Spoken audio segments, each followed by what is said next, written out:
Le Sénégal et la Gambie sont parvenus le 30 juillet 2026 à un accord définitif sur la délimitation longtemps contestée de leur frontière sud. Le secrétariat permanent sénégalo-gambien, organe conjoint chargé de superviser les relations bilatérales, a confirmé que les deux nations se sont entendues sur une délimitation claire et mutuellement convenue à la suite des consultations de haut niveau menées par les présidents des deux pays.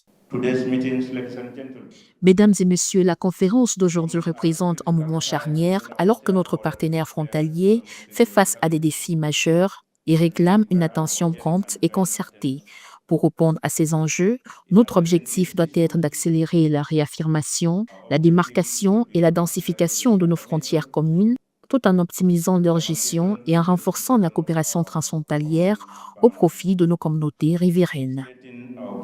Les tensions frontalières entre le Sénégal et la Gambie découlent de différends de longue date concernant sa délimitation ainsi que d'opérations de sécurité liées au conflit en Casamance, sud du Sénégal, et à divers épisodes d'incursions militaires. La situation est devenue particulièrement tendue le 16 juillet 2026 lorsque des membres des forces armées sénégalaises ont tenté de démanteler un mur d'enceinte autour d'un poste militaire gambien situé à Bullock, dans le sud-ouest de la Gambie. Cette démarche atténuera les malentendus, préviendra les différends et consolidera notre collaboration dans la sécurité des infrastructures. Modèles mondiaux de coopération et de solidarité, la Gambie et le Sénégal prouvent par leurs institutions et initiatives communes dans les transports, l'énergie, le commerce et la sécurité que travailler ensemble est fondamental. Cet accord est salué comme une étape décisive pour apaiser les tensions, renforcer l'esprit de fraternité entre les deux nations et témoigne de l'engagement des deux gouvernements en faveur du dialogue